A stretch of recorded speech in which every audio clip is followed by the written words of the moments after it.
কিন্তু জামাত ইসলামী নামক দল থাকার কারণে এই ভাইয়েরা একসাথ হইয়া এরকম মাহফিল 10টাও করতে পারে, ঠিক না?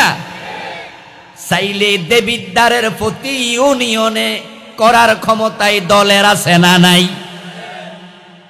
আল্লাহ তাআলা বলছেন ওয়াতাসিমু বিহাবলিল্লাহি জামিআ।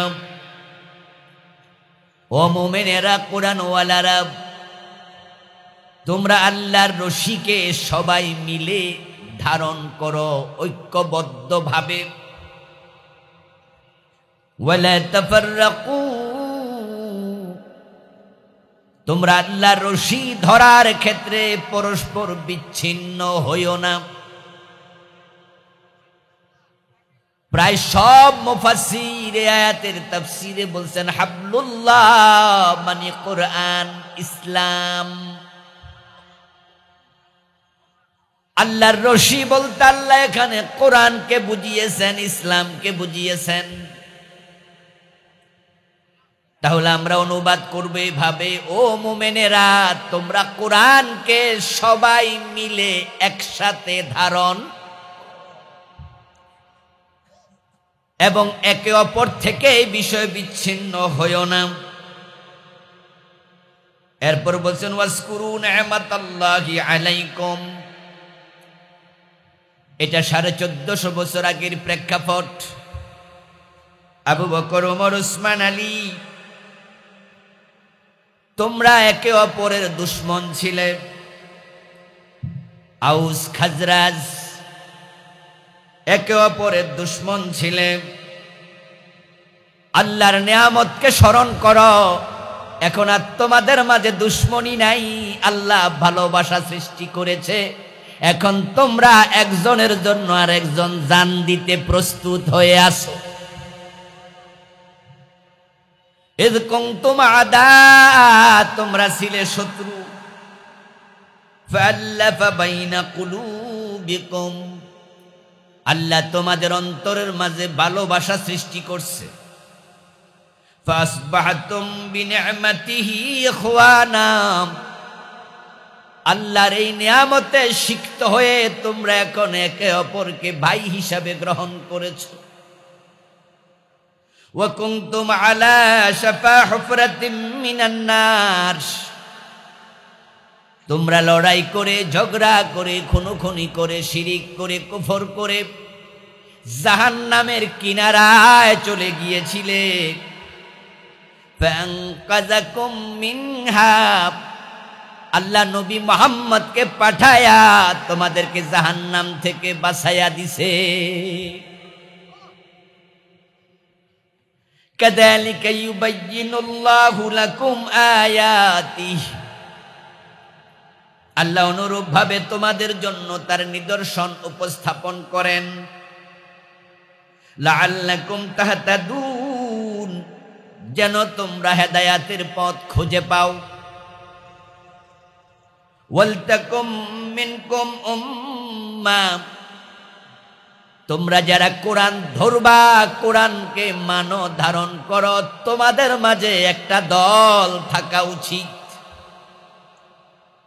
ইয়াদউনা ইলাল খায়র, যারা শুধু নিজেরা ভালো কাজ করবে তা নয়, তারা মানুষকেও ভালো কাজের দিকে ডাকবে। কে বলতেছেন? তোমাদের মাঝে এমন একটা দল থাকা উচিত। ওয়ালতাকুম মিনকুম উম্মাহ, উম্মাতুন মানি দল, উম্মাতুন মানি গোষ্ঠী, উম্মাহ, মিল্লাহ এগুলো হলো দল অর্থে, গোষ্ঠী অর্থে। আল্লাহ বলে তোমাদের মাঝে এমন একটা দল, এমন একটা গোষ্ঠী থাকা উচিত। ইয়াদউনা ইলাল খায়র, যারা মানুষকে কল্যাণের পথে, ন্যায়ের পথে, ভালোর রাস্তায় ডাকবে, মানুষকে ডাকবে, আসেন আসেন আসেন, এমন একটা দল থাকা উচিত। আর তোমরা যারা আছো, তোমাদের ওই দলের সদস্য হওয়া উচিত, কর্মী হওয়া উচিত। এমন দল থাকা উচিত। ব্যক্তি ছাড়া কি দল হয়? দল মানে তো একটা গোষ্ঠী, একটা সমষ্টি। যদি একজন একজন আলাদা থাকে এটাকে বিচ্ছিন্নতা বলে, এটাকে দল বলে না। তোমরা যারা কোরআন মানো তোমাদের মাঝে একটা দল থাকা উচিত। কে বলতেছে? অথচ আমাদের দেশে কত আলেম আছে, পীর আছে, আমি কোনো দল করি না। আছে না নাই? শুনেন না আপনারা? ইমাম আছে মসজিদের, কয় আমাদের হুজুর খুব ভালো মানুষ, কোনো দল মলে নাই। এবং পীর সাহেব হুজুর নিজে কয় আমি কোনো দল করি না। মুরিদরা শোনায় আমার কোনো দলমল নাই। আর আপনারা সাধারণ মানুষ মনে করেন এই হুজুর আসল হুজুর, উনার কোনো দল নাই। আমরা এমন একজন ইমাম পাইছি যে ইমামের কোনো দল। অথচ আমার আল্লাহ কয়, ও কোরআনওয়ালারা, তোমাদের মাঝে আল্লাহর পথে ডাকার জন্য একটা দল থাকা উচিত। আল্লাহ কয় কি আর পীর সাহেব হুজুর কইল কি? আল্লাহ কয় কি আর আপনার ইমাম কইল কি? আমার কোনো দলমল নাই। এরপর আল্লাহ বলছেন, ইয়ামুরুনা বিল মারুফি ওয়া ইয়ানহাউনা আনিল মুনকার। যারা ওই দলে যোগ দেবে তারা গম চুরির জন্য ক্ষমতায় যাবে না, টিয়ার কাবিঘার টাকা মাইরা বাড়ি গাড়ি করার জন্য ক্ষমতায় যাবে না। যারা ওই দল বানাবে তারা মানুষকে সৎ কাজের আদেশ দেবে, যেখানে অন্যায় দেখে দলগতভাবে প্রতিবাদ করবে।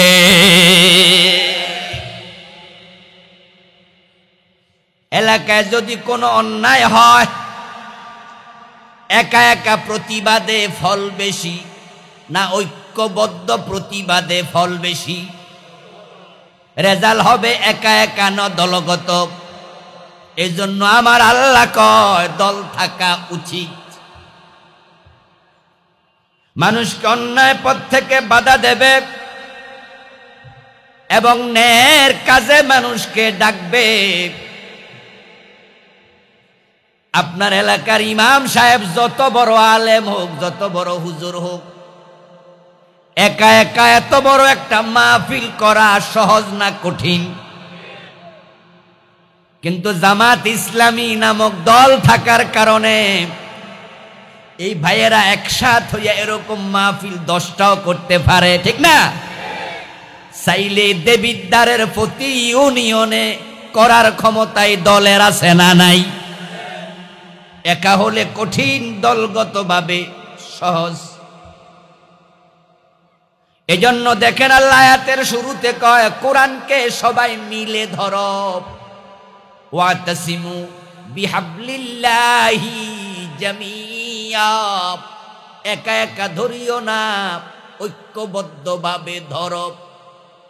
এই ঐক্যবদ্ধ শব্দের ভিতরে দলের ইঙ্গিত আছে না নাই? আর পরের আয়াতে সরাসরি কয় দল।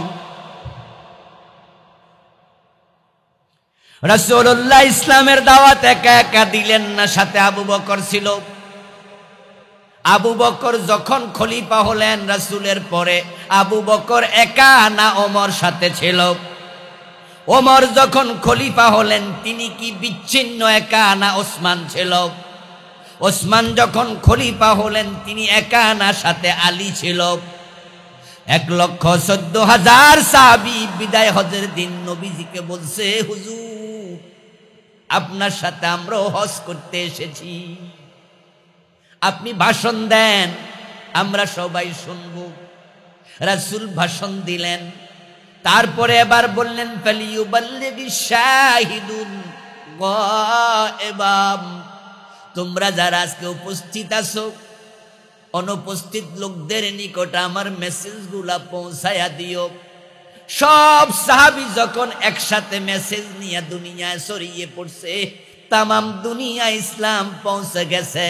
যদি এমনটা না হতো, আরবের ইসলামে ভারতে আসা অনেক কঠিন ছিল। দলগত প্রচেষ্টা খুব জরুরি। আরবি প্রবাদ আছে, আল ইত্তিহাদু কুওয়া, বাংলায় বলে একতাই বল।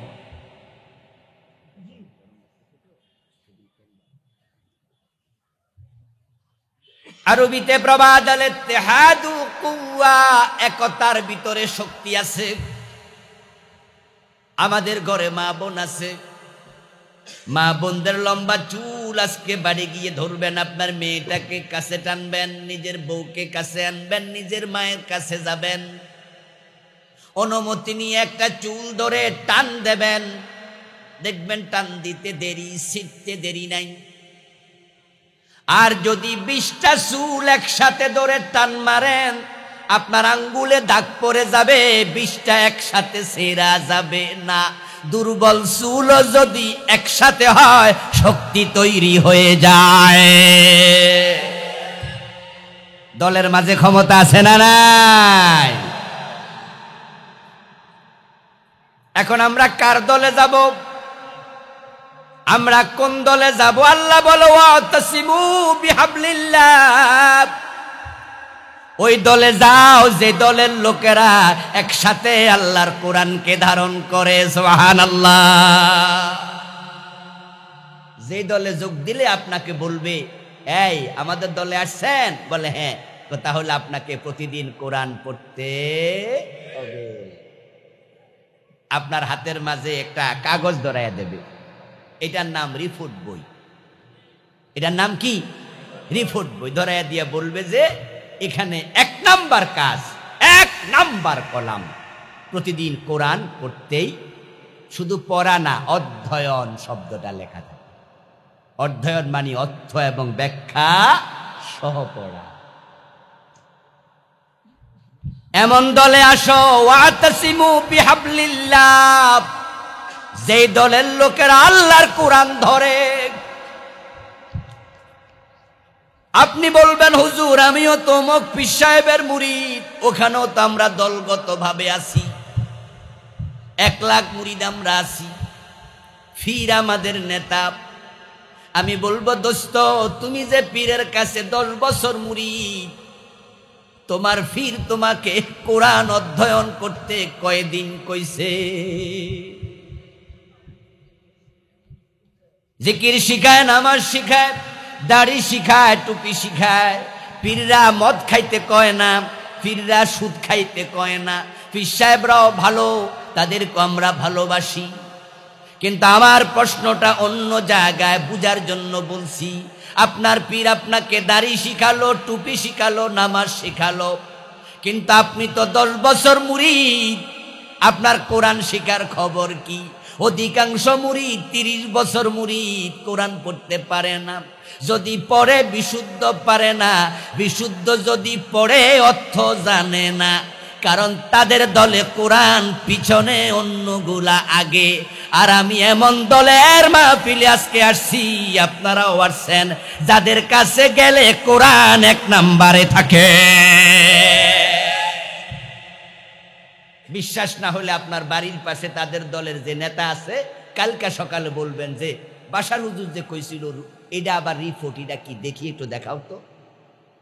আগামী দিন সকালে আপনি দেখবেন রিপোর্ট বই 1 নাম্বার কলাম কোরআন অধ্যয়ন। এবার আপনারা বলুন তো, কোরআন বুঝার জন্য হাদিস দরকার আছে না নাই? চুপ করে থাকেন না, দয়া করে কথা বলেন। কোরআন বুঝার জন্য হাদিস দরকার আছে না নাই? হাদিস ছাড়া কোরআন বুঝা যাবে? একদল পথভ্রষ্ট লোক তৈরি হয়েছে, নাম দিছে আহলে কোরআন। ওরা মানুষকে পথভ্রষ্ট করছে, কয় হাদিস দরকার নাই। হাদিসের ভিতরে জাল আছে, জয়ীফ আছে, হাসান আছে। কিছু হাদিস আছে যেগুলো মাকবুল না, কিছু আছে মানসুখ হয়ে গেছে। তো কোনটা মানসুখ হয়েছে তুমি তো বুঝবা না, কোনটা জাল তুমি তো বুঝবা না, কোনটা জয়ীফ হাদিস দেও না। হুজুররা হাদিস লইয়া ঝগড়া করে, এই হুজুর কয় সহি, ওই হুজুর কয় জয়ীফ। এই জয়ীফ কোনটা তুমি কি বোঝো? তো পাবলিক কয় না, ও জালও বোঝো না, জয়ীফও বোঝো না, মানসুখও বোঝো না, এই জন্য হাদিস মান্য না, এটা বাদ। নাউজুবিল্লাহ পড়েন। ওরা নাম দিছে নিজদের আহলে কোরআন। আমি আশা করি দেবিদ্বারে এগুলা নাই, কিন্তু এটা দিন দিন বাংলাদেশে বৃদ্ধি পাচ্ছে। এটা বড় শনি সংকেত। যদি হাদিস নিয়ে কেউ কনফিউশন তৈরি করে তার ধারে কাছেও যাওয়া যাবে না। হাদিস হলো কোরআনের ব্যাখ্যা। রাসূল যা বলেছেন তা হাদিস, রাসূল যা করেছেন সেটাই হাদিস। রাসূল সাল্লাল্লাহু আলাইহি ওয়াসাল্লামের সামনে কোন সাহাবী করেছেন, প্রিয় নবী দেখে বাধা দেন নাই, চুপ ছিলেন। এ চুপ থাকার নামও হাদিস। আমি কি কথা বুঝাইতে পারতেছি? রাসূলের কাজ, রাসূলের কথা, রাসূলের চুপ থাকা, এটাকে মৌন সম্মতি ইকরার বলে, এটাও হাদিস। মা আয়েশা সিদ্দিকা রাদিয়াল্লাহু তাআলা আনহাকে একজন তাবী প্রশ্ন করলেন, ও মা আয়েশা, আমি রাসূলকে দেখিনি, উনার চরিত্র ও আমল কর্ম আমার দেখার সুযোগ হয়নি, আপনার কাছে আসলাম, আপনি দয়া করে আমাকে বলুন তো নবীজির কেমন চরিত্র কর্ম ছিল। মা আয়েশা উনাকে প্রশ্ন করলেন, আওয়ালাম তাকরাইল কোরআন, ও আল্লাহর বান্দা তুমি কি কোরআন পড়ো নাই? ওই তাবী জবাব দেন, হ্যাঁ আমি কোরআন পড়েছি। এবার মা আয়েশা বলেন, খুলুকুল কোরআন, কোরআন যদি পড়ো, রাসূলের চরিত্র জানার জন্য, কর্ম জানার জন্য আমাকে প্রশ্ন করা লাগবে না, কোরআনটাই হলো আমার নবীর চরিত্র। এ কোরআন নাজিল করছেন কে? এতগুলো মানুষ, জবাব তো আরো জোরে দেবেন ভাইয়েরা, বলেন না কোরআন নাজিল করছে কে? কোরআন যিনি নাজিল করছেন তিনি কোরআনে বলছে ইন্না আলাইনা বায়ানা। মাইকের আওয়াজ কি বেশি হচ্ছে নাকি? আওয়াজ কমাও তো একটু, কমাও তো একটু। না না ঠিক আছে। বিরক্ত হচ্ছেন না তো আবার আওয়াজে? আমার কাছে বেশি মনে হচ্ছে। কোরআন নাজিল হতো রাসূলুল্লাহর কলবে। যখন কোরআন নাজিল হতো প্রথম দিকে প্রিয় নবীজি নাজিল হওয়ার সাথে সাথে ঠোঁট নাড়তে শুরু করতেন, বারবার তিনি আওড়াতেন, তেলাওয়াত করতেন, আর মনে মনে ভাবতেন যদি ভুলে যাই। কোরআন শরীফ পড়ার পরে আমরা কি ভুলি না? হ্যাঁ না, কিছু যে কয় না দেবীর দ্বারের লোকেরা হইল ডাকিটা। কোরআন কি পড়ে আমরা ভুলিনি মাঝে মাঝে? আমিও ভুলি। আয়াত মুখস্থ করলে হঠাৎ করে দেখি আর মনে নেই, আবার পড়া লাগে। যারা হাফেজ সাহেব তারা বলে না, না বললে পিছন দিয়া লোকমা হয় কেমনে? এই যে তারাবির নামাজে ফেস লাগিয়া যায়, পিছনে লোকমা দেয় না। বেটা কি ইচ্ছা করে ভুল পড়ছে? নবীজি ভাবছেন আমি ভুলে গেলে কি হবে, ওহি তো ভুলে যাব, তাই তিনি ঠোঁট নাড়তেন। আল্লাহ তাআলা বলে ওয়ালা তুহাররিক বিহি লিসানাকা লিতা'জালা বিহি ইন্না আলাইনা জামাআহু ওয়া কুরআনা ফাইযা ক্বরানাহু ফাত্তাবি কুরআনা সুম্মা ইন্না আলাইনা বায়ানা। ও আমার নবী, এ কোরআন আমি আপনার কলবে নাজিল করছি, আপনি বারবার আওড়াবেন না, ঠোঁট নাড়বেন না, কোনো দরকার নাই। আপনি যা ভাবছেন তা হবে না, আমি আপনাকে কোরআন ভুলতে দেব না। নাজিল করছি আমি, আপনার কলবেও আমি বসাইয়া দেব। ইন্না আলাইনা জামাআহু, এটা আমি আপনার কলবে বসাই দেব। এরপরে কি বলছে আয়াতের শেষে? সুম্মা ইন্না আলাইনা বায়ানা, শুধুমাত্র আপনার কলবে আমি এটা বসিয়ে দেব না, বরং এখানে আমি যা বলি তার ব্যাখ্যা আমি আল্লাহ আপনার শিখাই দেব। তাহলে রাসূল যে ব্যাখ্যা করছে হাদিসে কাজের মাধ্যমে, মন গড়া না আল্লাহ শিখাইছে? তো হাদিস লাগবে না বললে অবস্থাটা কোন জায়গায় যায়? আচ্ছা আমার প্রিয় ভাইয়েরা, যে সমস্ত জালেমগুলো এই কথা বলে, আল্লাহ কোরআনে বলছে ওয়ারকাউ, রুকু করো, কিন্তু রুকুটা কেমনে করা লাগবে সেটা কি কোরআনে আছে? যে দুই হাঁটু ধরতে হবে, মাথাটা একটু ঝুঁকাইতে হবে, এ কথা কোরআন শরীফের কোথাও আছে? তো যদি আপনি বলেন হাদিস মানি না, তো রুকুটা শিখবেন কার কাছে? আল্লাহ বলছেন ওয়াসজুদু, কোরআন আছে না, সেজদা করো। এখন সেজদা করতে হলে মাটির মাঝে কপাল লাগাইতে হয়, এমনে সেজদা করে, এটা তো কোরআনে নাই। তো রাসূল থেকে না শিখলে, হাদিস না মানলে সেজদা করবা কেমনে? আপনাদের কাছে আমি প্রশ্ন করব, জানলে জবাব সবাই দিয়েন দয়া করে। হজের কথা কোরআনে আছে না নাই? আচ্ছা, হজ করতে হলে 9 তারিখে আরাফার মাঠে যাইতে হবে, এটা কোরআনের কই আছে? তাহলে যদি আপনি কোন যে হাদিস মানবো না, তো আরাফার মাঠে যাইবেন কেমনে? কোন তারিখ যাইবেন? নাই তো হাদিস কোরআনে। আচ্ছা, এবার বলুন তো, বিয়ে শাদীর কথা কোরআনে আছে না নাই? আছে তো নাকি? ফানকিহু মা তাবা লাকুম মিনান নিসাই মাসনা ওয়া সুলাসা ওয়া রুবা, কত আছে? ওয়ানকিহুল আইয়ামা মিনকুম ওয়াস-সালিহিন, আছে কোরআনে বিয়ের কথা অনেক আছে। আচ্ছা, বিয়ে করতে হলে যে ইজাব আর কবুল লাগবে, এটা কোরআনে কই আছে? আওয়াজ দিয়া বলুন তো, কোরআনের যাকাতের কথা কোরআনে আছে না নাই? 2.5 টাকা যাকাত দিতে হবে শতকরা, এটা কোরআনের কই আছে?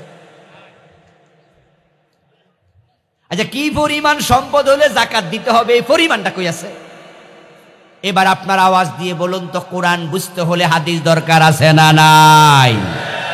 এজন্য বাংলাদেশ জামাত ইসলামীতে যোগ দিলেই 2 নাম্বার কলাম হলো হাদিস পাঠ।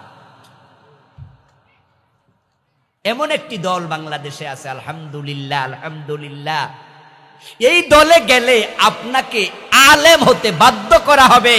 এই যে অধ্যাপক শহীদুল ইসলাম ভাই আমার পাশে বসা, মাদ্রাসায় পড়েনি, জেনারেল লাইন থেকে স্কুল কলেজ পড়ে বিশ্ববিদ্যালয় শেষ করে অধ্যাপনা করছেন, সেটাও জেনারেল সাবজেক্টে। বাইর সাবজেক্ট সম্ভবত রাষ্ট্রবিজ্ঞান নাকি ভাই? উনি রাষ্ট্রবিজ্ঞানের প্রফেসর। কিন্তু অধ্যাপক শহীদুল ইসলাম ভাই আমার সরাসরি উস্তাদ, উনি সরাসরি আমার শিক্ষক।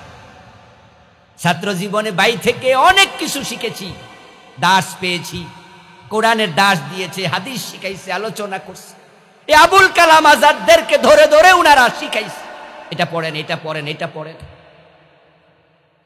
হাজার জনতাকে সাক্ষী রেখে বলছি, ভাই জেনারেল শিক্ষিত অধ্যাপক শহীদ আমার উস্তাদ, আমার টিচার।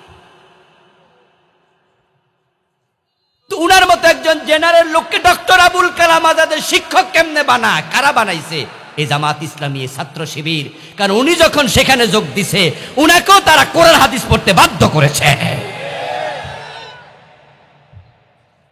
কোরআন হাদিস না পড়ে এই দলে নেতা হওয়া যায় না। ওয়াতাসিমু বিহাবলিল্লাহি জামিআ, আল্লাহর কোরআনকে তোমরা ঐক্যবদ্ধভাবে আঁকড়াইয়া ধরো,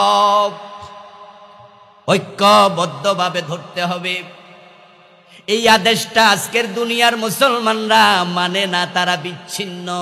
যার কারণে 250 কোটি মুসলমান পৃথিবীতে আছে, তাদের বিচ্ছিন্নতার কারণে তামাম দুনিয়ায় তারা মাইর খাচ্ছে।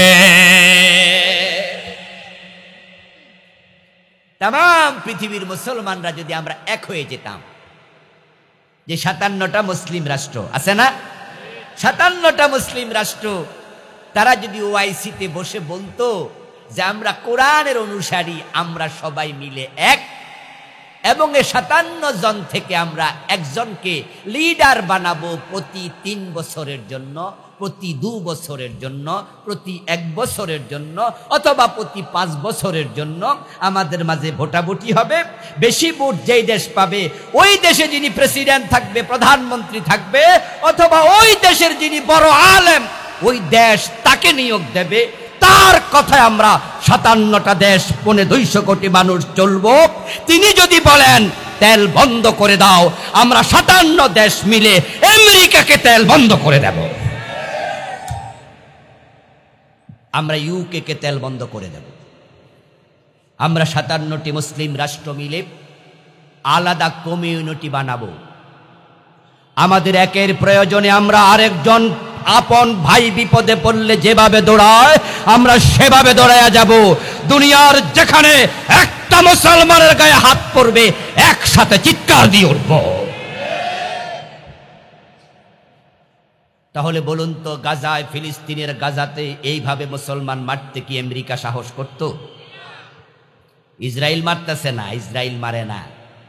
যদিও দেখতেছেন ইসরায়েলে মারে, মারতেছে মূলত আমেরিকা। কারণ দুনিয়ার সকল শয়তানের গোড়া এরা নিজেরা। তাম পৃথিবীতে পেঁচ লাগাইয়া রাখতেছে। আমার বন্ধু আমেরিকা যদি ইসরায়েলের হাত থেকে সাপোর্টটা তুলে নেয়, কালকে যদি ইসরায়েলকে বলে ফিলিস্তিনের মুসলমানদেরকে আর একটা কথা বলবা না, ইসরায়েল গাজার মুসলমানের দিকে লাল চোখে তাকানোর সাহসটাও আর করবে না। এখন আমেরিকারে থামাবে কে? সৌদি আরব আমেরিকার তেল দেয়, কাতার তেল দেয়, দুবাই তেল দেয়, ইয়ামান তেল দেয়, সিরিয়া তেল দেয়, বাহরাইন তেল দেয়, আমরাও তেল দেয়, পাকিস্তানও তেল দেয়। যখন আমেরিকা তাকায়া দেখছে দুনিয়ার মুসলমানদের মাঝে কথা নাই, তারা ঐক্যবদ্ধ প্রতিরোধ করবে না, তখন তারা তামাম দুনিয়া মুসলমান মারতেছে। আর 10 লাখের উপরে মুসলমান রোহিঙ্গা মুসলিম বাংলাদেশে এসে এখন ভিক্ষুক। উখিয়া সীমান্তে তারা কাটা তারের বেড়া দিয়া ওদেরকে ভিতরে রেখে দিয়েছে। ইউএন থেকে, ইউনাইটেড নেশন, জাতিসংঘ থেকে ভিক্ষা পাঠায়। ওই 12-14 লাখ মুসলমান রোহিঙ্গা তারা ভিক্ষার হাত বাড়ায়া ভিক্ষা খায়। পাঠাইলে খায়, না পাঠাইলে খায় না, এমনি পড়ে থাকে। যদি মুসলমানদের মাঝে কথা থাকতো আর আমাদের একজন নেতা থাকতো, মায়ানমারকে যদি বলতো মুসলমানের গায়ে হাত দিলে মায়ানমার নামক দেশ পৃথিবীর মানচিত্র আমরা রাখবো না, ও দোস্ত একটা ধমক যদি দিত, তাও তো অনেক কাজ হতো। কিন্তু ধমক দেওয়ার মতো কেউ এখন আর নাই। আল্লাহ ওয়াতাসিমু বিহাবলিল্লাহ, ঐক্যবদ্ধভাবে ধরলো না পৃথিবী। এবার আসেন বাংলাদেশ। আমাদের বাংলাদেশে যত পীর সাহেব আছে, আলেম ওলামা আছে, আমরা কি সবাই এক দলে আছি, ঐক্যবদ্ধ আছি, না আমরা বিচ্ছিন্ন? যদি প্রশ্ন করেন যে পীর সাহেবদের কোরআন আর অন্যদের কোরআন কি দুইটা না একটা? আমাদের কোরআন আর আপনার কোরআন কি আলাদা? তা আপনার কোরআন, আমার কোরআন, সব হুজুরের কোরআন, সব আলেমের কোরআন যদি একটা হয়, তাহলে এই দেশে আলেমরা বিচ্ছিন্ন কেন? আলেমরা বিচ্ছিন্ন থাকার কারণে গত 15 বছর সব দলের আলেমে মাইর খাইছে।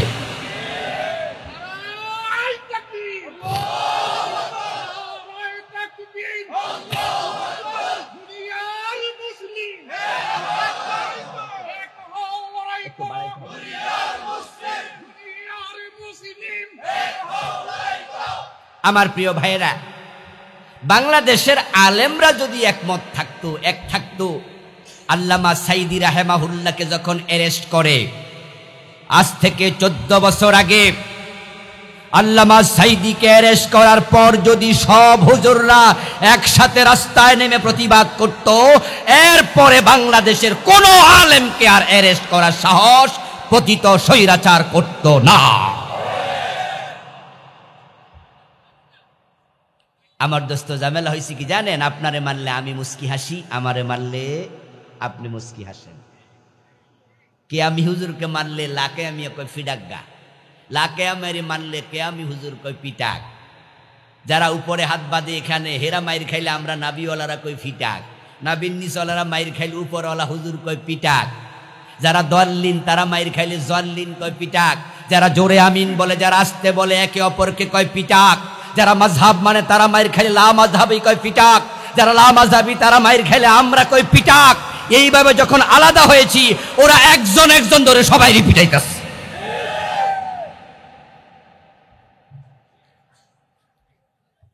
আমার বন্ধু আল্লাহ তাআলা বলে ওয়ালতাকুম মিনকুম উম্মাহ, তাই তোমাদের উচিত দলবদ্ধ থাকা, ঐক্যবদ্ধ থাকা। প্রতিদিন 5 বাজে নামাজ হয়, ওই নামাজের বিধান কি একা একা পড়া না জামাতে পড়া? নামাজ আদায়ের বিধানটা কি একা একা না জামাত? জামাত কি বিচ্ছিন্ন না ঐক্যবদ্ধ? দিন 5 বার আল্লাহ মসজিদে নিয়ে আমাদেরকে ঐক্যের শিক্ষা দিচ্ছে। আল্লাহ দিন 5 বার আপনারে আমারে নিয়া নিয়া ধইরা শিখাইতেছে, এক থাক এক থাক এক থাক। এই নামাজিরা মসজিদে এক হইল, মসজিদের বাহিরে আর এক নাই।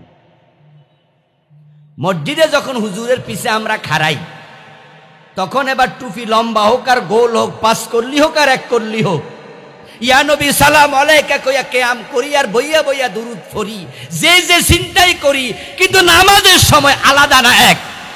তো আল্লাহ শিখাইছে এক হ, এক হ, এক হ। আরে ভাই, চিন্তার ভিন্নতা থাকবেই। এক মায়ের পেটে 2 ছেলে 2 রকম চিন্তা লালন করে, এমন আছে না? আমনে আমিন জোরে কন কন না, হাদিসে তো আছে। আমি আসতে কই আমারে দেন না, আমি আসতে কই এটাও তো আছে। আপনি হাত বুকের উপরে বাঁধছেন, আরে এটাও আছে। আমি নাবির নিচে বাঁধছি, এটাও তো আছে। যেহেতু ইসলামে এই জাতীয় ছোটখাটো বিষয় আলাদা আলাদা দলিল আছে, এগুলো সাথে নিয়েও কি এক হওয়া যায় না? আচ্ছা, কালেমা কি ভিন্ন? জোরে বলেন না, ইমানের কালেমা কি ভিন্ন? কোরআন কি ভিন্ন? আল্লাহ রাসূল কি আলাদা 2 জন 4 জন এরকম আছে নাকি? আল্লাহ কয়জন? নবী মুহাম্মদ শেষ নবী কয়জন? এখানে তো অভিন্ন। তো এখানে এক হও না কেন? এখানে এক হও না কেন? আল্লাহ বলছে এক হও, ইসলামী দলে আসো।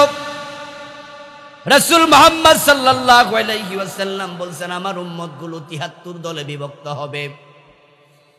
তার মাঝে জান্নাতে যাবে কয় দল? জোরে বলেন, কয় দল? উম্মত হবে মোট কয় দল? হাদিস হলো তাফতারিকু উম্মতি আলা 73 মিল্লাতান। মিল্লাত মানি দল, উম্মত মানি দল। নবীজি বলেন, আমার উম্মত হবে 73 দল। কুল্লুহুম ফিন্নারি ইল্লা ওয়াহিদা। 72 দল জাহান্নামী, এক দল হবে শুধু জান্নাতি। আওয়াজ দিয়ে বলুন তো, জান্নাতে যেতে হলে সেই দলে আসা দরকার আছে না নাই? কয় দল জান্নাতি? মাশাআল্লাহ, কয় দল? তা আমি যে কোন দল করি না, তাহলে কেমনি কি হলো? রাসূল কো এক দল জান্নাত, উম্মত কয় দল? 73। তা আপনি যদি বলেন আমি দল করি না, তাহলে আপনি কি 73-এর ভিতরে পড়লেন না বাহিরে? তো 73-এর বাহিরে উম্মত আসেনি, তা আপনি উম্মতের দলে তো নেই। আপনি বড় হুজুর, ঠিক আছে, কিন্তু উম্মতের ভিতরে করেন নাই। আপনি পীর সাহেব, অনেক মুরিদ আছে, যদি বলেন দল করি না, তাহলে আপনি উম্মতের ভিতরে নাই। উম্মত 73 দল। এটাকে আমার কথা না নবীর কথা? তা আপনি বাহিরে থাকেন কেন? এই দেবিদ্বারের ভাইয়েরা, মানুষ মারা গেলে কবরে দেওয়ার সময় একটা দোয়া আসেনি? বিসমিল্লাহি ওয়া আলা। বাংলা অর্থ কি? আল্লাহর নামে তোমাকে রাসূলের দলে তুলে দিলাম। কার দলে? কার দলে?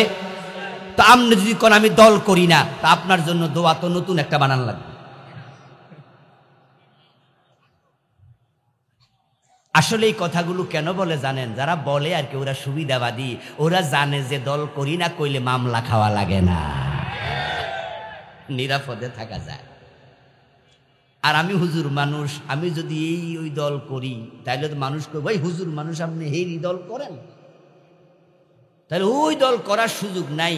আবার ইসলামী দল করলে শুধু মামলা, হামলা, জেল, জুলুম। তাহলে ইসলামী দল করা রিস্ক।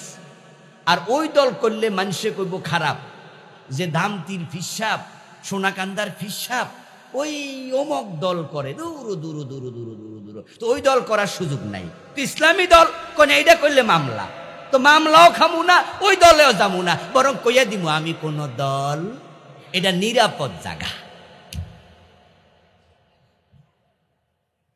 দেবিদ্বারের সবচেয়ে বড় মসজিদের আমি খতিব, আমি যদি ওই দল করি, মানুষ কি কইব? এই জন্য ওই দল করবো না। ইসলামী দল করেন, আল্লাহর দল করেন, কয় না এটা করলে তো মামলা খাওয়া লাগে। আর ওই নেতারা আমার এই বড় মসজিদের খতিব হিসাবে বেশি দিন চাকরি যাওয়ার ঝুঁকি, জেলে যাওয়ার ঝুঁকি, এর চেয়ে নিরাপদ হলো আমি বলে দেব আমি কোন দল করি না। কান খুলে শোনো মুসলমান, আল্লাহ বলে ওয়ালতাকুম মিনকুম উম্মাহ, রাসূল বলে আমার উম্মত 73 দল, জান্নাতি হবে আমি নবী মুহাম্মদের দল। যেই হুজুর, যেই আলেম, যে পীর বলবে আমি দল করি না, সে মুনাফিক, সে মুনাফিক, সে সবার সাথে ভালো থাকতে চায়।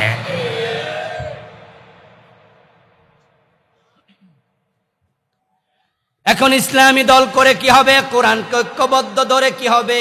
সে আল্লাহ বলে তোমার কাজ হবে তা'মুরুনা বিল মারুফ, তুমি সৎ কাজের আদেশ দিও। একা একা নসিহত করা যায়, একা একা আদেশ দেয়া যায় না। একা একা অনুরোধ করা যায়, কিন্তু আদেশ দেয়া যায় না। আদেশ এবং অনুরোধ, নসিহার মাঝে পার্থক্য আছে না নাই? আদেশ হলো কোনো কাজ করতে বাধ্য করা, এটা করো। ছাত্র জীবনে আহারে সেদিন তো হারিয়ে গেছে সোনালী দিন। আমরা রমজান মাস আসলে মিছিল করতাম। একবারে রমজানের 2 দিন আগে বাজার, 3 দিন আগে বাজার, বাজারের মাঝে মিছিল করতাম। দিনের বেলায় হোটেল রেস্তোরাঁ বন্ধ করো, করতে হবে আহলান সাহলান মাহের রমাদান। এরপরে এবার অমুক দল ইসলামী ছাত্র শিবির জিন্দাবাদ জিন্দাবাদ। বাজারে মিছিল করে 3 দিন আগে 2 দিন আগে জানাই দিতাম রোজা আইতাছে। রোজার দিন থেকে বাজারে বিকাল বেলা দুপুর 12টা 1টার দিকে আমরা আবার মিছিল নিয়ে যেতাম। এমন ঘটেছে কুমিল্লার 14 গ্রামের নালগড় বাজার, তখন আমি ক্লাস 8 অথবা 9 পড়ি। যেই মাত্র মিছিল নিয়ে বাজারে ঢুকলাম রোজার দিন, চা দোকানে পর্দা টানাইয়া কিছু লোক চা খাইতেছিল, বিস্কিট নাস্তা মাস্তা খাইতেছিল। মিছিল শুই না, দোকানদার সুদ্ধা দোকান রেখা দৌড় মারছে। এখন আমরা তো আর মারমু না, কিন্তু ওরা ভাবছে আইসে রে আইসে। একটারে দেখলাম পিছনে পুকুর, ঠিক চা দোকানের সাথেই পুকুর। ও বেটার একটা দরজা বানাইছে চা দোকানে পুকুরের দিকে, ওদের বাসন টাসন মাজার লাইগা ধোয়ার লাইগা। একজন হাতে চায়ের কাপ লইয়া পুকুরে নেমে গেছে। দেখি সে পুকুরের মাঝখানে খাড়াইয়া চা খাইতেছে, আর আমরা দেখা তাকাই রয়েছে। আমরা কই আইতাছি, তুই খাইয়া শেষ কর। আমার প্রিয় ভাইয়েরা, ঐক্যবদ্ধ ভাবে যদি চান আপনি, তাহলে যে কোনো অন্যায় প্রতিরোধ করার সুযোগ আছে না নাই? এবার বলুন তো, ওখানে যদি একা একা আমি যেতাম, চা দোকানদার কি ফলাইতো? ডরাইতো? ও বেটা ফানিত নামতো? দেশে সুদ আছে, ঘোষ আছে, সিনেমা হল আছে, মদ আছে, হেরোইন আছে, খুন আছে, দর্শন আছে, অপকর্ম রাহাজারি চিন্তায় সব আছে। এখন এগুলার বিরুদ্ধে যদি প্রতিরোধ গড়ে তুলতে চাই, কোরআনওয়ালা মানুষ এক হওয়া দরকার আছে না না?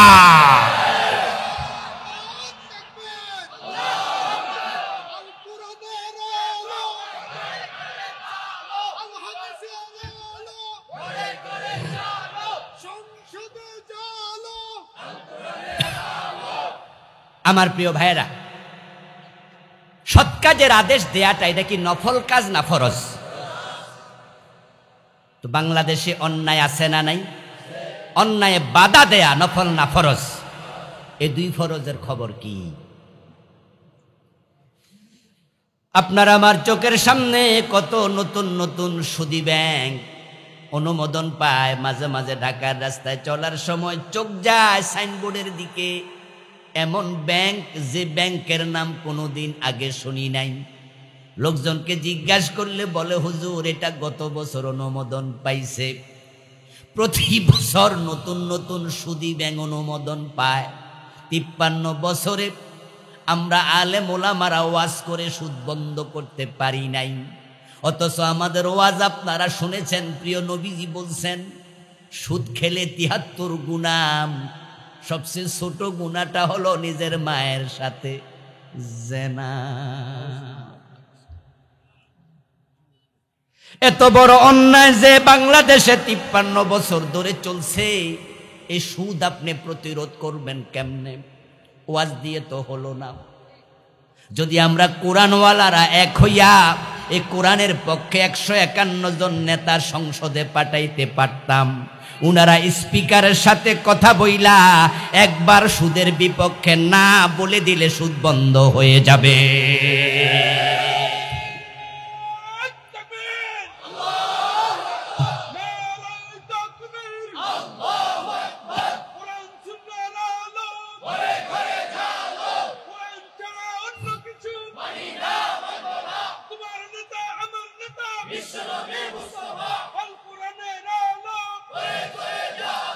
আমার প্রিয় ভাইয়েরা, সুদ বন্ধ করবেন ওয়াজ দিয়া সম্ভব?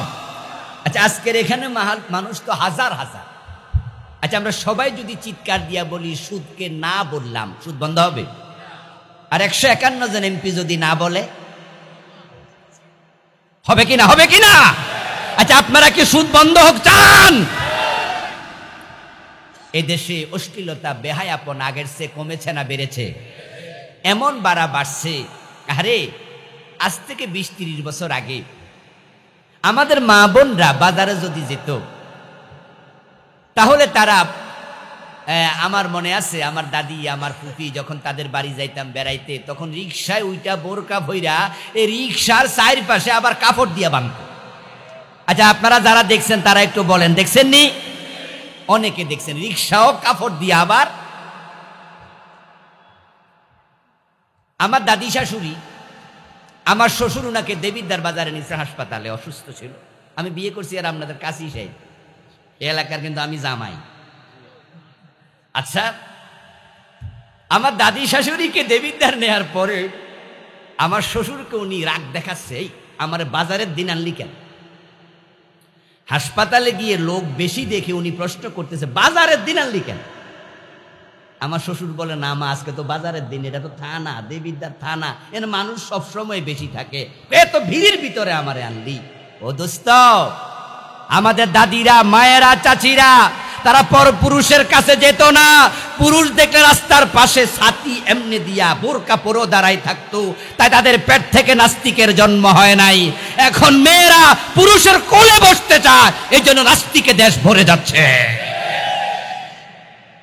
এখন বাস গাড়িতে উঠলে দেখবেন যে সাইডে সিট খালি আছে, ইস্তেগফার পড়া লাগে, আল্লাহ জানে কেডা আইয়া বসে। কারণ খালি সিট যে আছে, আমনেদের মসজিদের, আপনার এই রাজা মেহার মসজিদের, বড় মসজিদের হুজুর ইমাম, এখন আপনি কি 2 সিট লয়ে বইতে পারবেন নাকি? এখন আপনার পাশে যদি আরেক মাইয়া আইয়া বসে আর কোনো মুসল্লি দেখে, অবস্থাটা কি? ওই মাইয়া তো চুল খোলা, ওই মাইয়ার তো গায়ে অর্ধেক ওড়না নাই। এখন মাইয়া যখন আপনার পাশে বসবে, আপনি কি মানা করতে পারবেন যে সিটে বসা নিষেধ? সেই সুযোগও তো নাই। একটা সময় ছিল মেয়েরা পুরুষদের সাথে মিশতো না, আলাদা থাকতো, পর্দা প্রথা ছিল, মানুষ পড়তো বোরকা, সেখান থেকে নেমে এসেছে 3 পিস। এখন 3 পিসের জায়গায় ঢাকা, বনানী, গুলশান, ধানমন্ডি গেলে দেখবেন যে 2 পিস। এর মানে গায়ে গেঞ্জি আছে, পরনে প্যান্ট আছে, ওড়নাটা নাই। এমন মেয়ে হাজার হাজার, পর্দার ভালাই নাই, কিছু নাই, শুধু বেপর্দা, বেহায়াপনা না। এনডিআর, জি বাংলা, স্টার জলসার কারণে বাংলাদেশে বেহায়াপনা এতটাই ছড়িয়ে গেছে, ঘরে ঘরে ফরকিয়া শুরু হয়ে গেছে। ঘরগুলো সিনেমা হল হয়ে গেছে। মসজিদের পাশের চা দোকানে নামাজ চলাকালো টেলিভিশন চলে। মানা করতে পারবেন না, মানা করলে খুব আমনের কি হয়েছে? আমার ভাইয়ের, আপনাদের কাছে আমার প্রশ্ন, আমরা কি হুজুররা ওয়াজ করলে জি বাংলা বন্ধ হবে? কথা বলেন। স্টার জলসা বন্ধ হবে, পর্দা প্রথা কায়েম হবে।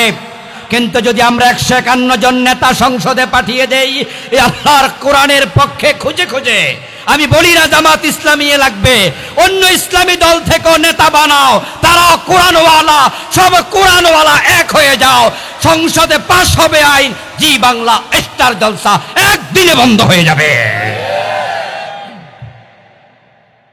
একদিনে বন্ধ হয়ে যাবে। যত অশ্লীল সাইট আছে, পর্ণ সাইট আছে, একদিনে বন্ধ হয়ে যাবে।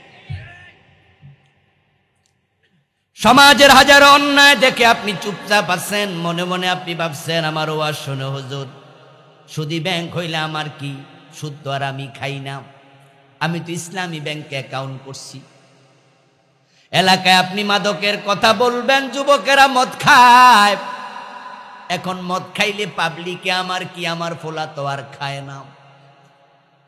এলাকাতে ঘোষের লেনদেন আছে, অফিসে ঘোষ চলে, আমি তো অফিসে যাই না, ঘোষও দেই না।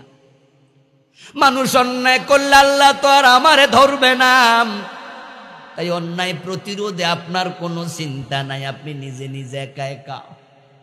অথচ আল্লাহ কোরআনে বলে, না না, তোমার চিন্তা ঠিক নয়, কুনতুম খায়রা উম্মাতিন উখরিজাত লিন্নাস তা'মুরুনা বিল মা'রুফি ওয়া তানহাউনা আনিল মুনকার।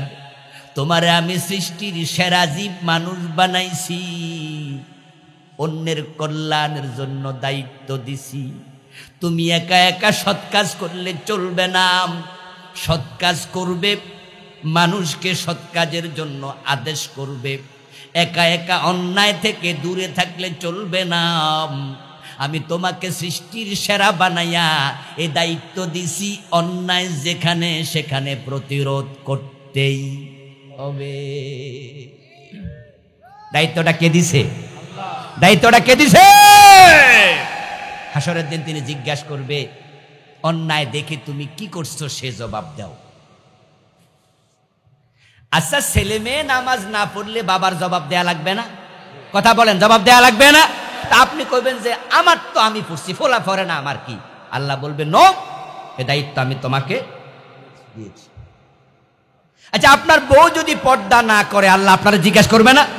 তা আপনি বলবেন যে আল্লাহ আমি তো পর্দা করছি, এখন বউটা আমার কি? আল্লাহ বলবে নো, এ দায়িত্ব তোমাকে আমি দিয়েছি।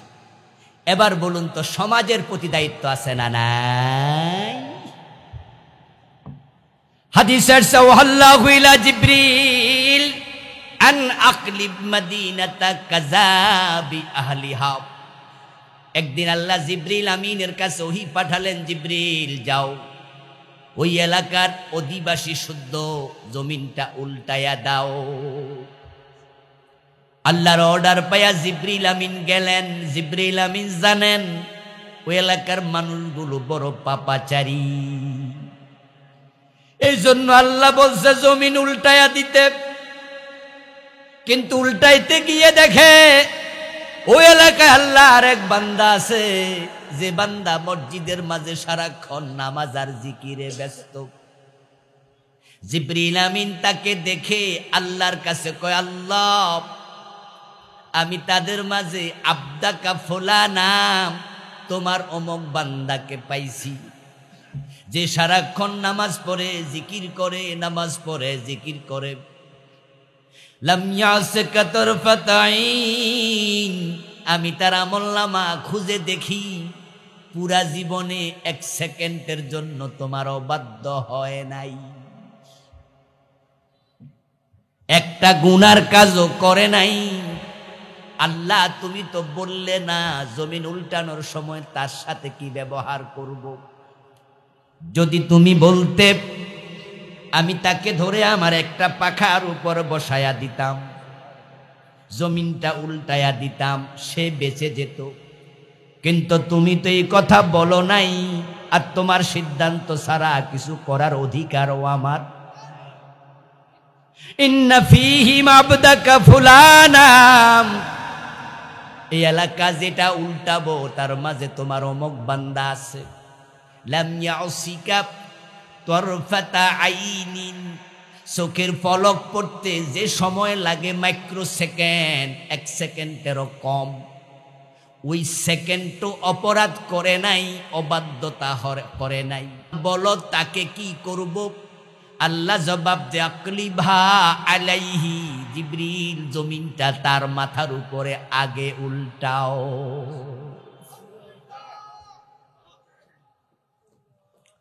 আকলিবহা আলাইহি ওয়া আলাইহিম, জমিন যখন উল্টাইবা যে মানুষের উপরে, তাকে সিরিয়াল 1 নম্বরে রাখবা, তার উপর উল্টাইয়া পাবলিকের উপরও উল্টাও। জিবরিল আমিনের কাছে আল্লাহ আবার কারণ ব্যাখ্যা করেন, কারণ কি শোনো, তুমি তো বলছো সে কোনো অন্যায় করে না, কিন্তু আমি আল্লাহ তার উপর উল্টাতে কেন বললাম? ফা ইন্না ওয়াজহাহু লাম ইয়াতামাআর ফি সাআতান কাত্তু, এই জমিনের মাঝে হাজারো অন্যায় ছিল, এই লোকটা বইয়া বইয়া নামাজ পড়ছে আর জিকির করছে, এই অন্যায় প্রতিরোধ করে নাই, অন্যায় দেখে কোনোদিন রাগ হইয়া চেহারা লাল করে নাই। যে বান্দা অন্যায় দেখে প্রতিরোধ করে না, এমন বান্দা আমি আল্লাহর প্রয়োজন নাই।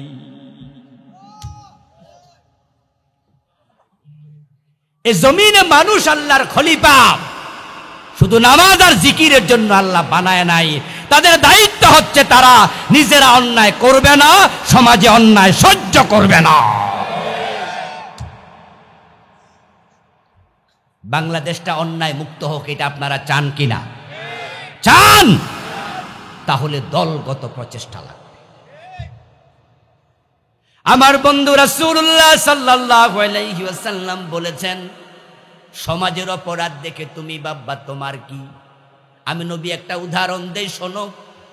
গজব যদি আসে, অপরাধীদের অপরাধের কারণে আসবে, কিন্তু গজব থেকে ভালো মানুষরাও বাঁচবে না যদি তারা অন্যায় প্রতিরোধ না করে। আমি গজব দেওয়ার সময় তাদেরকেও গজবের মাঝে ফেলে দেই। কোরআনের আয়াত, ওয়াত্তাকু ফিতনাতাল্লাতী লা তুসিবান্নাল্লাযীনা যালামু মিনকুম খাসসা। এবার রাসূল এই আয়াতের উদাহরণ দেয়।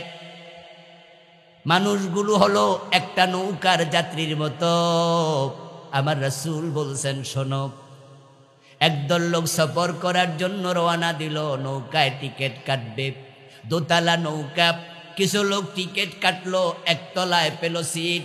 কিছু লোক একতলায় জায়গা নাই, তারা পেল দোতলায় সিট। যারা নিচতলায় থাকে তাদের খাবারের কোনো পানির ব্যবস্থা নাই।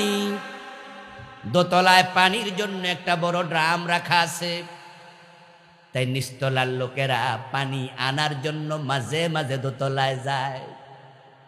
একজন একটা জগ হাতে নিয়ে দোতলায় গেল। ফাতাআল্লাউ বিহি, রাসূলুল্লাহ বলেন, দোতলার লোকেরা তার যাওয়ার কারণে বিরক্ত হলো, কষ্ট ফিল করলো। তারা তাকে বলে দিল, এই মিয়া, তুমি থাকো নিচতলায়, পানির জন্য বারবার কেন আসো? আমরা দোতলার লোক, এখানে তুমি আর এসো না। ওই লোকটা বলল, ঠিক আছে, যেহেতু আমাদের দোতলায় পানির ড্রাম নাই, আমাদের নিচতলায় পানির ড্রাম নাই, তাই দোতলা আসছিলাম, তোমরা মানা করছো, তাহলে আমিও দেখাইয়া দিমু পানি দোতলায় বেশি না নিচতলায় বেশি। ফাআখাযা ফাআসান ফাজআলা ইয়ানকুরু ফি আসফালিস সাফিনা। নবী বলছেন, সে একটা কুড়াল সংগ্রহ করলো। কুড়াল লইয়া সে নিচতলা যাইয়া টুকটুক কইরা তার নৌকাটা ছিদ্র করতে শুরু করলো। আওয়াজ চলে গেল দোতলায়। জানালা দিয়া আওয়াজ শুনে একজন বলল, কিরে, নিচতলায় তো টুকটুক করে নৌকা কাটার শব্দ শোনা যাচ্ছে। নবী মুহাম্মদ বলেন, তারা দোতলায় শুনে যদি বলে নিচতলায় ছিদ্র হলে আমাদের কিচ্ছু আসে যায় না, আমরা তো দোতলার লোক, আমরা আরামে আছি। তারা ভুল করবে, ভুল করবে, ভুল করবে। আপনি সুদ খান না, সমাজে সুদ আছে। আপনি ঘোষ খান না, সমাজে ঘোষ আছে। আপনি মদ খান না, সমাজে মদ আছে। আপনি জিনা করেন না, সমাজে জিনা আছে। আপনি খুন করেন না, সমাজে খুন আছে।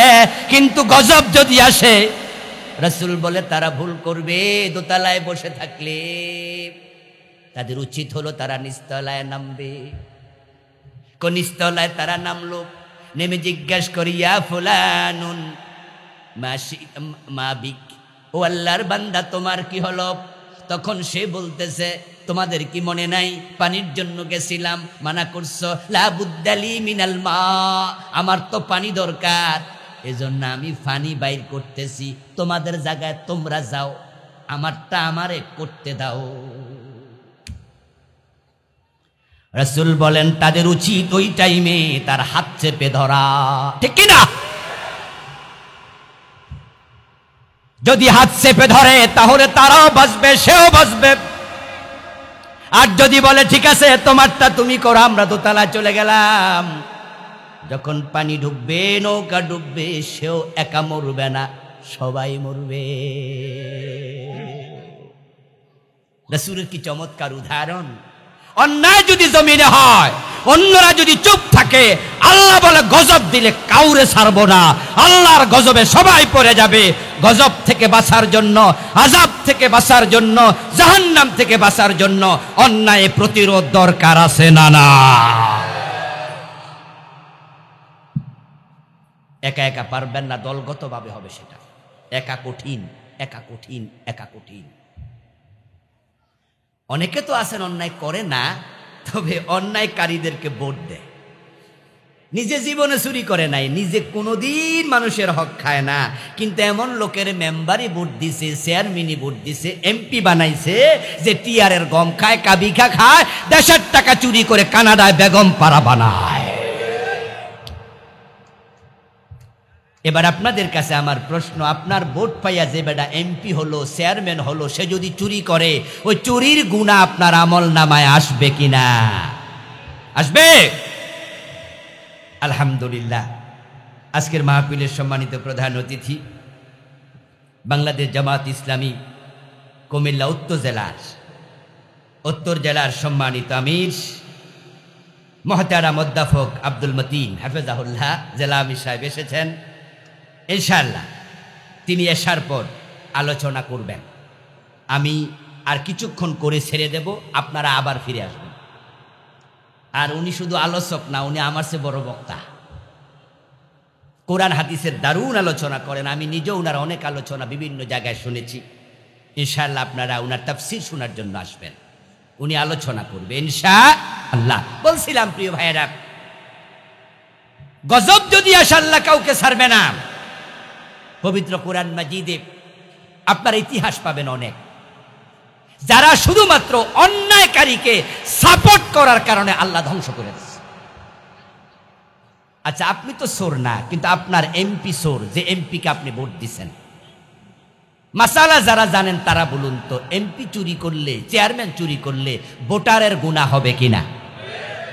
একবারে সমান সমান। হাদিস হচ্ছে আদ-দাল্লু আলা শাররি কাফাইলি। অপরাধ যে করে তার যেমন গুনাহ, অপরাধে যে সহযোগিতা করে তার গুনাহ সমান। এজন্য সাপোর্ট করতে সাবধান। লূত আলাইহিস সালামের উম্মতেরা তারা ছিল সমকামী, পুরুষ পুরুষকে বিয়ে করত, মানে পুরুষ পুরুষের পিছু নিত। এত নিকৃষ্ট চরিত্র পৃথিবীতে কোনো মাখলুকের নাই, কুত্তারও নাই। আমরা বাংলাদেশের মানুষ, আমরা জানি যে ভাদ্র মাস আসলে কুকুর পাগল হয়। মানুষ বলে না, ভাদ্র মাসে কুকুরদের বছরে একবার যৌন চাহিদা ভাদ্র মাসে ওঠে। আচ্ছা, ভাদ্র মাসেও কি কোনো পুরুষ কুকুরের সাথে মিলিত হয়? কুত্তা হয় না। শুকরের ভিতরে চরিত্র নাই। একটা শুকর একটা শুকুরের পিছনে যায়, একটা কুকুর একটা কুকুরের পিছনে যায়, এটা মোরগ একটা মুরগির পিছনে যায়, এটা গাবি একটা আপনার দামড়া গরুর পিছনে যায়। কিন্তু লূত আলাইহিস সালামের জাতি এত নিচে নামছে, তারা পুরুষ পুরুষ ব্যভিচার করত। আল্লাহ লূত নবীকে বললেন যে তাদেরকে সাবধান করো। লূত আলাইহিস সালাম বুঝালেন, তারা হিংসা জিজ্ঞাসা আরো বাড়াইয়া দিয়ে এক পর্যায়ে বলল, লূত আমাদের দলে তুমি আসো, না হয় তোমাকে এলাকা থেকে বের করে দেব। এক পর্যায়ে আল্লাহ তাআলা তাদেরকে গজব দেওয়ার জন্য দুজন ফেরেশতা পাঠালেন, যাও জমিনটা উল্টায়া দিয়ে আসো। দুইজন ফেরেশতা আসলেন, লূত আলাইহিস সালামকে বললেন যে হুজুর, আল্লাহ আমাদের পাঠাইছে, আজকে বলে দিছেন মাগরিবের পর আপনি আপনার উম্মতকে নিয়ে এলাকা থেকে চলে যান। আজকে চূড়ান্ত ফয়সালা হয়ে যাবে, আজকে গজব আসবে। তবে আল্লাহ মানা করছে আপনার বউ যেন আপনার সাথে না যায়। আনজাইনাহু ওয়া আহলাহু ইল্লা ইমরাআতাহু কানাত মিনাল গাবিরিন। আল্লাহ কোরআনে বলেন, আমি লূতকে এবং তার যারা মুমিন উম্মত তাদেরকে আমি রক্ষা করেছি, তার বউকে আমি রক্ষা করি নাই। কানাত মিনাল গাবিরিন, কারণ সে তাদের সাপোর্টার। লূত আলাইহিস সালামকে বলা হলো আপনার স্ত্রীকে নিতে আল্লাহ মানা করছে। লূত আলাইহিস সালাম চলে গেলেন। ফজরের আগ দিয়া বিকট এক আওয়াজ। হযরত লূত আলাইহিস সালাম ফজরের পরে এসে দেখেন সেখানে ঘরবাড়ি কিচ্ছু নাই, জমিন সবটা একবারে তলায়া গেছে, উল্টে কয়েক ফিট গভীর হয়ে আছে, যেখানে এখন একটা সাগর, এটার নাম ডেড সি, লুত সাগর, জর্ডানে 30 মাইলের বেশি লম্বা। বিশাল বিস্তীর্ণ অঞ্চল, সবটা মাটির নিচে। কোরআনে আল্লাহ বলেন ওই দুই ফেরেশতাকে আমি বলেছি, ও ফেরেশতারা টোটাল জমিনটাকে হাতের তালুতে নাও।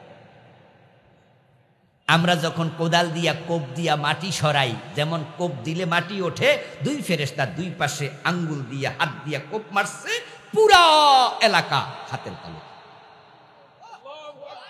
ফাজআলনা আলিয়াহা সাফিলাহা, কোরআনে আল্লাহ বলে আমতারনা আলাইহিম মাতারা, আমতারনা আলাইহিম আলাইহা হিজারা। ফেরেশতাকে বললাম উপরের দিকে তোল, ফেরেশতা উপরের দিকে তুলছে। আমি আল্লাহ তাদের উপরে হিজারা আমতারনা, আমি বৃষ্টির মতো পাথর বর্ষণ করতে শুরু করেছি। পাথরের বৃষ্টি দিয়া পুরা মানুষগুলোকে আমি পশুর চিবানো ভুসি বানাই। তারপরে এবার ফেরেশতাদেরকে বললাম আলিয়াহা সাফিলাহা, উপরটা নিচু করে ছেড়ে দাও। ফেরেশতা এভাবেটা এভাবে করে উল্টায় দিছে, সাগর হয়ে গেছে। আপনাদের কাছে আমার জানা জিজ্ঞাসা, এই গজবের ভিতরে লুতের বউ আছে না নাই? লুত আলাইহিস সালামের স্ত্রী কি পুরুষ মানুষ না মহিলা? ওদের অপরাধ কি মহিলার পুরুষে ছিল না পুরুষে পুরুষে? তুমি মহিলা মানুষ, গজব আসলো কেন? অপরাধ ছিল পুরুষে পুরুষে, কিন্তু লুত নবীর বউ মহিলা হইয়া গজবে পড়ছে, কারণ সে সাপোর্ট করত। সে লুত নবীরে বলতো, আচ্ছা ওরা করুক গা, আমনে থামেনছে, আমনে যাইয়েন না তো, বাধা দিয়েন না তো। এই কাজ করার কারণে আল্লাহ তারেও ছাড়ে নাই। সমাজে হাজারো অন্যায়, 53টা বছর আল্লাহর কোরআন দিয়ে দেশ চলে না, চলছে অপরাধ প্রবণতা, চলছে জুলুম অত্যাচার। যেখানে আমরা দেখলাম সিলেটের এমসি কলেজে স্বামীর হাত থেকে স্ত্রীকে নিয়ে 8 জন নরপশু পরিদর্শন করেছে। আমাদের নোয়াখালীতে ঘরে ঢুকে মা মেয়েকে একসাথে দর্শন করেছে। যেখানে আমরা দেখেছি 11 জন ইসলামী আন্দোলনের বড় বড় নেতাকে মিথ্যা মামলায় যুদ্ধাপরাধী বলে ফাঁসি দিয়েছে। 5ই মেতে হাজার হাজার আলেমের বুকে গুলি চালিয়েছে। আমরা দেখেছি মামুনুল হক ভাইকে বউ দিয়ে ধর্ষণের মামলা করে বেজ্জতি করেছে। এত অন্যায়, দেশের হাজার হাজার কোটি টাকা লুট করে তারা বিদেশে পাচার করছে। নেত্রী বলছেন তার বাড়ির পিয়ন নাকি 400 কোটি টাকার মালিক। এস আলম গ্রুপ ইসলামী ব্যাংকের 18টি শাখা থেকে টাকা পাচার করেছে 80,000 কোটি। এই দেশটাকে যারা তলাবিহীন ঝুড়িতে পরিণত করেছে, আমাদের দায়িত্ব হচ্ছে তাদেরকে প্রতিরোধ করা। এই চোরদেরকে ধরে এনে কোরআনের আইন দিয়ে হাত কাটা শুরু করে দেয়া।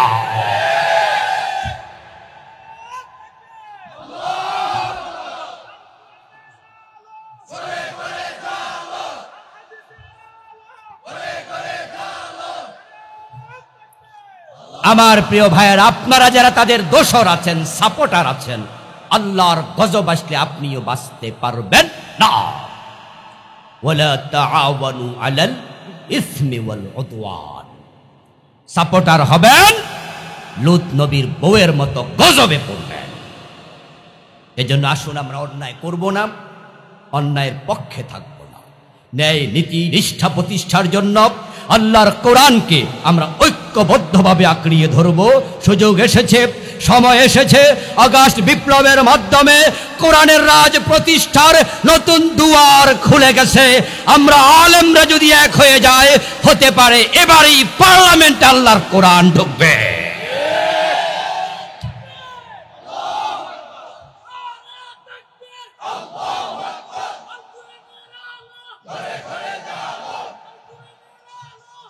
আমার প্রিয় ভাইয়ের, আল্লাহর কোরআনকে কোন দলের, এটা কি নির্দিষ্ট কোন দলের?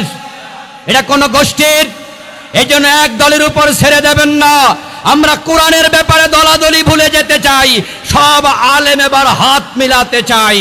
আলেমরা এক হয়ে গেলে জালেমরা পালাবে, কোরআনওয়ালারা এক হলে ইসলামী বিপ্লব এবারই হয়ে যাবে ইনশাআল্লাহ। আসন্ন এগিয়ে যাই, আসন্ন এগিয়ে যাই। সুযোগ বারবার আসে না। যদি এবারও এগিয়ে আসতে না পারেন, তাহলে আল্লাহর কাছে হয়তো কঠিন জবাব দিতে হবে। আল্লাহ তাআলা এ কোরআনকে ঐক্যবদ্ধভাবে আঁকড়িয়ে ধরে অন্যায়ের প্রতিরোধ করে ন্যায়ের আদেশ দেওয়ার মতো পরিবেশ তৈরি করার তৌফিক আমাদের দান